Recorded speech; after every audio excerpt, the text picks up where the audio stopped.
Welcome to the Hospital Finance Podcast, your go-to source for information and insights that can help you stay ahead of the challenges impacting healthcare finance. And now, the host of the Hospital Finance Podcast, Kelly Wisness.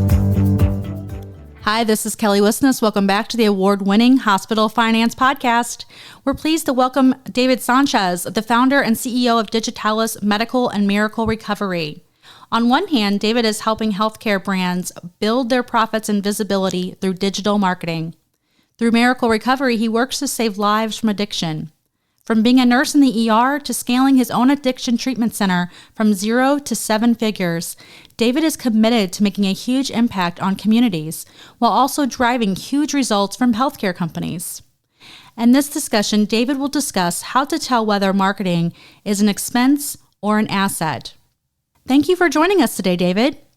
Thanks for having me. I'm looking forward to it. Yeah, well, let's go ahead and jump in then. How can you measure marketing results? Well, first you got to see how much you're putting into it, of course. For all the CPAs out there, they would know very well how to measure all that stuff, how we're putting into it. But then, some of the stuff that is a little more difficult would be measuring the output, what you actually get from it. So that's super important. You have to be able to track what's coming in, what's coming out, very specifically. And there are tools nowadays to measure that a lot better than there were even 5 years ago. As a fellow marketer, yes, you are correct about that. And which types of marketing have the best return on investment? There are so many different types. There's traditional marketing. You have radio, newspaper, billboards.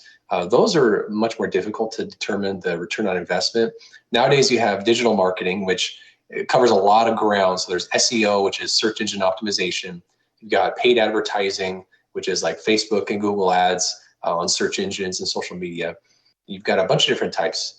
But really, content marketing is what has been proven over and over again to really give the best return on investment. So the studies that have been done say that content marketing costs 64% less and drives 3 times the results compared to traditional marketing. So that's something that I always encourage people to do.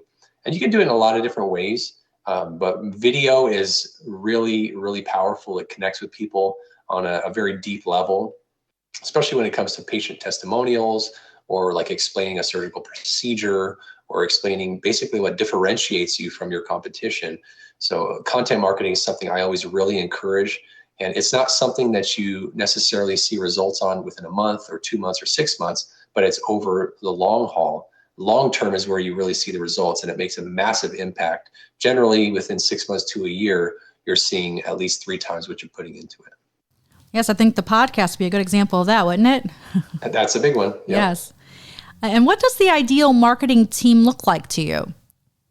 First of all, you got to have somebody who's decision making. So generally, that would be a CMO a lot of times, or a marketing manager. You're going to want somebody that can measure things very effectively to make decisions on what to stop, what to start, and really oversee the whole process. Because in marketing, you have to be able to look at it very analytically, be able to test things, start new efforts and stop, and make sure the whole thing fits together. So it depends on the size of the organization, but from a hospital standpoint, I would recommend somebody who's doing public relations, like a director of communications or something along those lines, who's speaking for the facility and getting involved in the community, which is extremely valuable. Publicity is huge. And then on the other hand, somebody really needs to be managing everything that's related to the digital stuff, digital communications or digital marketing, because you have to be able to get into it on a really granular basis and dig into the details to measure the results and cut the things that are not working effectively, not bringing a return on investment, and to really double down and put all your efforts into what's really working well. Yep, completely agree with that. And how do you get started with a cost-effective marketing plan? So first of all, you're going to want to start with a foundation. You have to be visible to the people who need to find you. So for a hospital, generally that's going to be local directories, what we call local citations online. So that would be like Healthgrades, Vitals.com, WebMD, Yelp, all the really basic local directories that people use to actually find a facility. you're going to want to establish really consistency for how you're displaying your information on those. So like a description, the images you're using, the branding, like with colors and logo, make sure it's consistent across the board, and actively getting reviews on those that are accurately reflecting the facility. So that would be part of the foundation. And then from there, I mean, that's one of the basics. Another thing is targeting the people that will be driving revenue for the facility. So what does your facility specialize in? So it could be cardiac, could be orthopedics, could be robotic surgery, psychiatry, whatever is going to be really pushing the revenue and the profits. I would recommend getting behind content marketing as quickly as possible. And it doesn't have to be super high budget. You can start very simply, even with video content from patients or video testimonials from staff. But it has to be something that connects on a very basic emotional level. Like I said, it doesn't have to have super high production value. It doesn't have to be shot in a studio. It can be with a cell phone, a patient or a staff member on a cell phone. You can use those for simple, just really simple content on Facebook or Instagram or YouTube.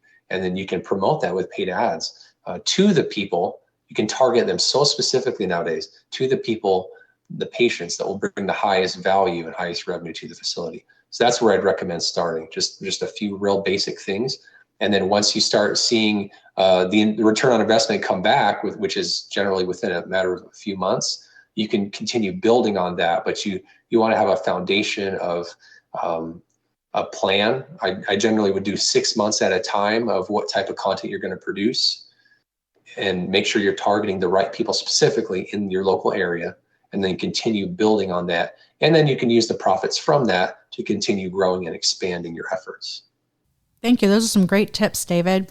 And how do you scale marketing efforts without losing money? Sure. Yeah. So that really comes back to how can you measure marketing results? So most facilities would have something like Google Analytics or another analytics tool. Google Analytics is pretty much the gold standard because Google brings in 88% of search engine traffic. So it's a free tool. It's very easy to set up. Your website manager can install that if you don't have it already. And so you start with measuring what you have, what phone calls or form submissions are coming in. You have to be able to record new patients, how they heard about you.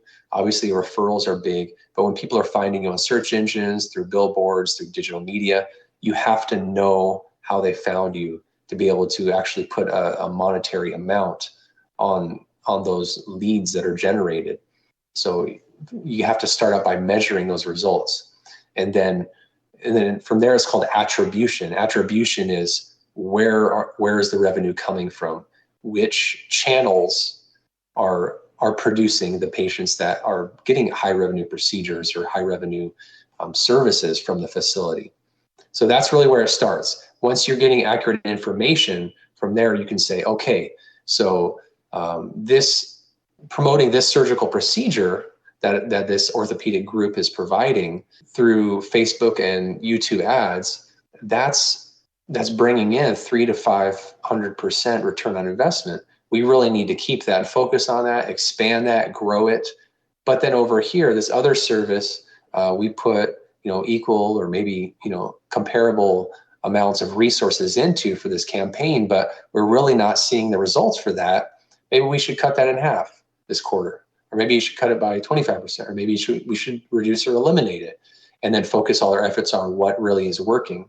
And so you just continue doing that over time, measuring, getting feedback, measuring, getting feedback, and you continue iterating basically on what's working. It is definitely an iterative process, yes. Well, thank you so much for this great information and for joining us today, David. Yeah, my pleasure. And if listeners want to learn more, what's the best way to reach you and or your company?